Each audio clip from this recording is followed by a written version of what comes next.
पुराने ज़माने की बात है कि किसी शहर में एक दर्जी रहा करता था। दर्जी अपनी दुकान पर काम कर रहा था कि एक गवैया आकर इसकी दुकान के सामने बैठ गया और गाना बजाने लगा। दर्जी को गवैये का गाना और इसकी आवाज़ बहुत पसंद आई।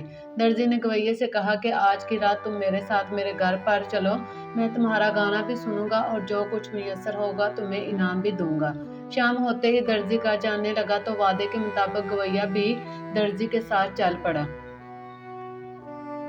घर पहुंचकर दर्जी ने अपनी बीवी से कहा, जल्दी से खाना तैयार करो, मैं किसी गवैये को अपने साथ लाया हूँ जो बहुत कुछ गाता है और उसकी बहुत अच्छी आवाज़ है। बीवी ने खाना तैयार किया और खाने में मछली पेश की। दर्जी ने गवैये को साथ बिठा लिया और खाना खाने लगे। खाना खाने के दौरान इत्तेफाक से गवैये के हलक में एक कांटा फंस गया। दर्जी ने हर मुमकिन कोशिश की कि गवैये के हलक से कांटा निकाल सके, लेकिन हर मुमकिन कोशिश के बावजूद भी वो नाकाम रहा। गवैया दम होकर जमीन पर गिर गया और इसकी आवाज़ हमेशा के लिए खामोश हो गई। दर्जी बहुत फिक्रमंद हुआ कि कहीं गवैये के कत्ल के इल्ज़ाम में गिरफ्तार न हो जाऊं। काफ़ी देर सोचने के बाद दर्जी के जहन में एक तरकीब आई कि इसने गवैये को अपने कंधों पर उठाया और हकीम के दरवाजे पर पहुंच गया और दरवाजे पर दस्तक दी। अंदर से बांदी ने आकर बड़े गुस्से से पूछा, क्या काम है? दर्जी ने 5 दरहम इसकी हथेली पर रखे और कहा, जल्दी से हकीम साहब को बुलाओ, एक मरीज को दिखाना है। और दर्जी ने गवैये को दरवाजे के साथ लगाकर खड़ा कर दिया और खुद घर वापस आ गया। अब हकीम साहब मरीज को देखने के लिए बाहर आए तो वो दरवाजे के साथ लगा हुआ था। हकीम ने करीब आकर देखा तो मालूम हुआ कि ये शख्स तो मर चुका है। अब हकीम साहब बहुत घबरा गए कि कहीं इस मुर्दे की मौत का इल्ज़ाम मेरे साथ न लग जाए, और घर जाकर बीवी से मशवरा करने लगा। इत्तेफाक से इनके पड़ोस में बादशाह का एक मुलाजिम रहता था। अब मियाँ बीवी ने गवैये की लाश को उठाकर इस मुलाजिम के घर में रख दिया। बादशाह का मुलाजिम इस वक्त घर पर मौजूद नहीं था।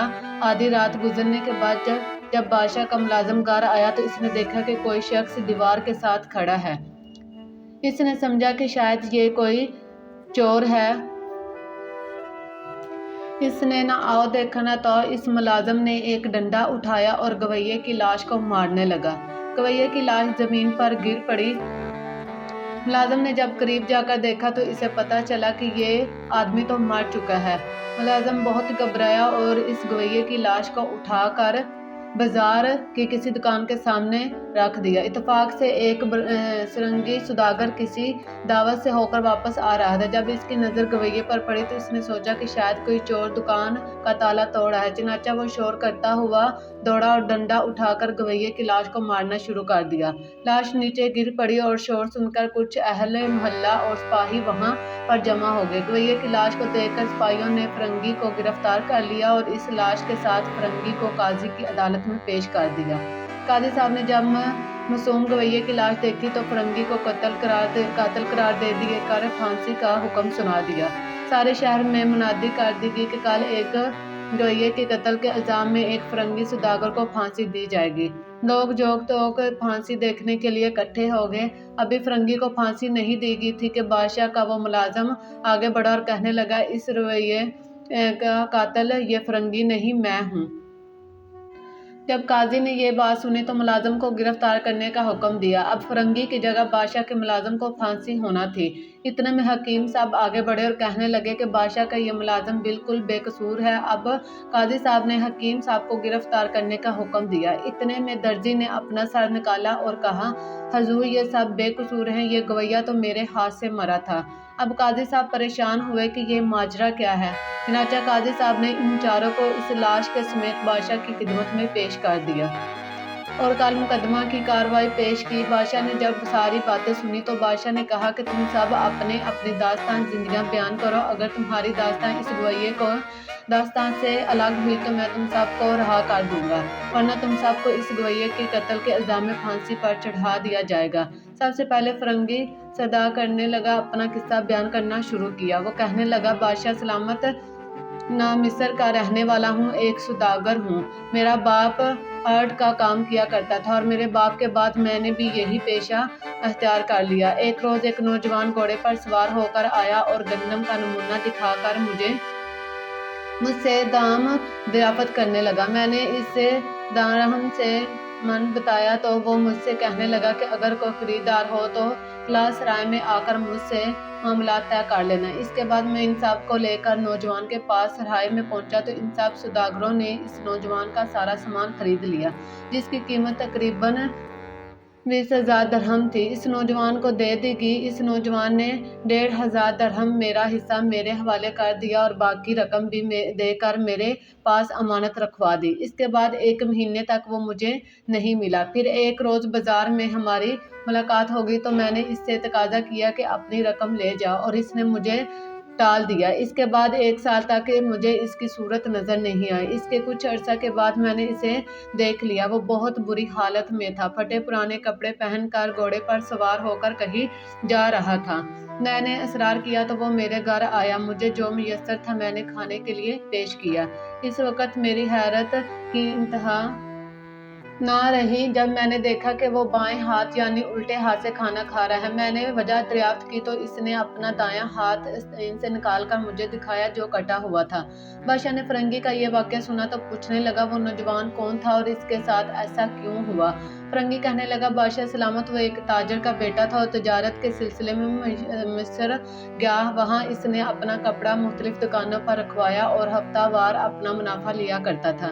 اس نے کافی مال کمایا اور پھر ایک دن جب وہ وصولی کے لیے ایک دکان پر بیٹھا تھا، وہاں ایک خوبصورت عورت آئی جسے دیکھتے ہی وہ اپنے ہوش و حواس کھو بیٹھا اور اس کے عشق میں مبتلا ہو گیا۔ اب وہ نوجوان تاجر روزانہ بازار میں جاتا اور جب بھی وہ عورت وہاں آتی تو اس کا پیچھا کرتا۔ اسے معلوم پڑا کہ وہ قاہرہ کی ایک امیر خاتون ہے، لیکن اس نے بھی ہمت پکڑی اور اپنے عشق کا اظہار کر دیا۔ اور پھر ایک دن ایسا آیا کہ ایک کنیز اس کے پاس آئی اور کہنے لگی ملکہ فرماتی ہیں کہ آپ میرے مکان پر تشریف لائیں، کیونکہ اس طرح بازار میں پیچھا کرنا مناسب نہیں۔ کنیز نے مکان کا پتہ بتایا اور واپس لوٹ گئی۔ اب وہ تاجر روزانہ اس خاتون کے مکان پر جاتا، شراب پیتا اور 50 اشرفیاں اس خاتون کو دے کر واپس آ جاتا۔ یہ سلسلہ یوں ہی چلتا رہا یہاں تک کہ وہ تاجر کنگال ہو گیا اور اس کے پاس کھانے کے بھی پیسے نہ بچے۔ ایک روز بازار میں کچھ لوگ جمع تھے تو تاجر کی نظر کسی آدمی کی جیب پر پڑی جو بہت بھاری معلوم ہوتی تھی۔ اس نے سوچا کہ اب خالی ہاتھ اس عورت کے پاس جاؤں، یہ بات مناسب نہیں۔ ناؤ دیکھا نہ تاؤ، اس نے اس آدمی کی جیب پر ہاتھ ڈال دیا۔ اس سے پہلے کہ وہ جیب سے اشرفیاں نکالتا، اس آدمی نے تاجر کا ہاتھ پکڑ لیا اور قاضی کے پاس لے گیا۔ وہاں پہنچ کر تاجر نے اپنے جرم کا اقرار کر لیا اور اپنا ایک ہاتھ گنوا بیٹھا۔ پھر اسی شخص نے تاجر پر ترس کھایا تو اسے قاضی کے پاس لے کر گیا تھا۔ مجھے لگتا ہے کہ تم کوئی عادی چور نہیں ہو اور کسی مجبوری میں ہی چوری کر رہے تھے۔ یہ لو کچھ اشرفیاں رکھ لو، تمہارے کام آئیں گی۔ گھومتے گھماتے وہ شخص یہاں آ پہنچا اور بادشاہ سلامت آپ کی سلطنت میں اپنے دل گزار رہا ہے۔ بادشاہ نے جب سارا واقعہ سن لیا تو کہا تمہارا واقعہ اس گویے کے واقعے سے زیادہ مختلف نہیں ہے، اس لیے مجھے تمہیں گویے کا قاتل قرار دے کر پھانسی کا حکم سنانا پڑے گا۔ یہ بات سنتے ہی بادشاہ کا اپنا ملازم آگے بڑھا اور عرض کرنے لگا عالم پناہ، میں بھی ایک قصہ سنانا چاہتا ہوں جو امید ہے کہ اس فرنگی کے قصے سے مختلف ہوگا۔ وہی ملازم کہنے لگا اسی شہر کا شکر میں چند روز ہوئے کسی جگہ پر دعوت تھی۔ جب کھانا لگایا گیا تو ان کھانوں میں ان کے ساتھ ساتھ لہسن پلاؤ بھی شامل تھا۔ ہم لوگ مزے سے کھانا کھا رہے تھے۔ جب لہسن پلاؤ کی باری آئی تو ایک نوجوان نے اسے کھانے سے انکار کر دیا، بلکہ دسترخوان اس سے ہٹ کر دور بیٹھ گیا۔ جب تمام لوگوں نے اصرار کیا تم بھی کھانا کھاؤ، اس نے ایک شرط رکھی کہ کھانا کھانے کے بعد 120 مرتبہ میرے ہاتھ پانی سے دھلوائے جائیں۔ بادشاہ سلامت، جب ہم نے اس کی یہ بات سنی تو ہم بہت حیران ہوئے۔ تو اس نے اپنے دونوں ہاتھ آستین سے نکال کر دکھائے۔ اس کے دونوں ہاتھوں کے انگوٹھے کٹے ہوئے تھے اور وہ کہنے لگا اسی لہسن پلاؤ کی وجہ سے میرے دونوں انگوٹھے کاٹ دیے گئے ہیں۔ بادشاہ سلامت، وہ نوجوان جس کے دونوں کٹے ہوئے تھے وہ بھی ایک تاجر تھا، لیکن زیادہ مالدار نہ تھا۔ وہ تجارت کے سلسلے مختلف علاقوں میں جاتا اور 4 اشرفیاں کماتا تاکہ ایک سفر کے دوران اسے بھی ایک لڑکی پسند آ گئی اور وہ لڑکی بھی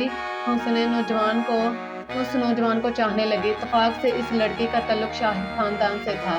یہ نوجوان اور وہ لڑکی چھپ چھپا کر ملنے لگے اور بعد شادی تک پہنچ گئی۔ کیونکہ خاتون کا تعلق شاہی خاندان سے تھا، اس سے اجازت نہ ملی۔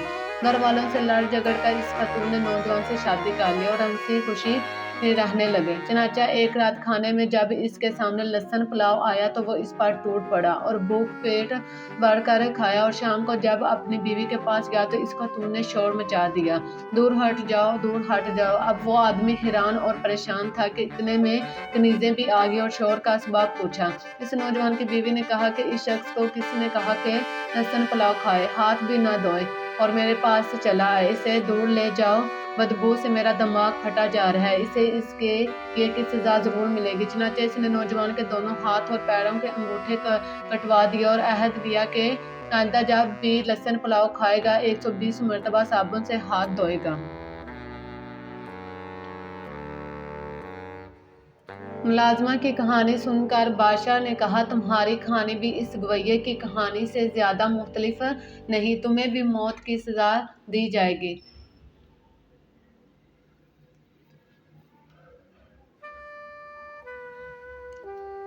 फिर बादशाह हकीम की तरफ मतवज्जा हुआ और कहने लगा, क्या तुम कोई किस्सा सुनाना चाहोगे? हकीम कहने लगा, बादशाह सलामत, ये इन दिनों की बात है जब मैं दमश्क में अदब किया करता था। एक रोज़ शाह दमश्क ने मुझे तलब फरमाया और एक नौजवान के मुआवजा का हुक्म दिया। मैंने इस नौजवान से कहा कि अपने नफ्स दिखाओ, तो इसने अपना बायां यानी उल्टा हाथ आगे कर दिया। मुझे बड़ी हैरत हुई कि शाही सिलसिले का आदमी होकर इतना नहीं जानता कि नब्ज़ हमेशा सीधे यानी दाएं हाथ की दिखाई जाती है। इस वक्त मैं बादशाह के मौजूदगी की वजह से खामोश रहा और नफ्स देकर दवा तजवीज़ कर दी। 1 महीना इलाज के बाद वो नौजवान तंदुरुस्त हो गया, लेकिन मेरे दिल में अभी भी तजस्सुस मौजूद था। आखिरकार ये मालूम करने में कामयाब हो गया कि वो शख्स अपना उल्टा हाथ क्यों दिखाता था। दरअसल इसका दायां हाथ कटा हुआ था। बादशाह ने जब किस्सा यहाँ तक सुना तो कहने लगा, अच्छा ये बताओ ये सब हुआ कैसे? हकीम कहने लगा, बादशाह सलामत, मैं बस इतना ही जानता हूँ, लेकिन हो सकता है कि इसका दिल भी किसी खूबसूरत औरत पर आया हो और इसे या लहसुन पुलाव भी खाया हो, तभी तो इसका बड़ा बाजू कटा हुआ था। बादशाह ने जब हकीम की बात सुनी तो गुस्से से लाल पीला हो गया और जलाल में आकर कहने लगा, ये किस्सा तो लगता है तुमने अपनी तरफ से बना लिया, और ये किस्सा किसी भी तरह से गवैये के किस्से के मुकाबले का नहीं है। मैं सबसे पहले तुम्हारा सर कलम कराऊंगा। हकीम की तरफ बनते देखते ही काजी फौरन इसे बोल पड़ा, हजूर मुझे मौका दे, मैं किस्सा सुनाता हूँ। मुझे पूरा यकीन है कि मेरा किस्सा इस गवैये के किस्से से मुख्तलिफ होगा। बादशाह कहने लगा, तुम लोगों की मौत मुझे यकीनी नजर आई है, चलो तुम भी अपनी किस्मत आजमा लो। दोस्तों, इस कहानी का ये पहला पार्ट था। उम्मीद करती हूँ कि ये वीडियो आपको पसंद आई होगी। वीडियो पसंद आई हो तो कमेंट्स में अपनी राय का इजहार ज़रूर कीजिएगा। हमारे चैनल को भी सब्सक्राइब लाजमी कीजिएगा और वीडियो देखने का बहुत बहुत शुक्रिया।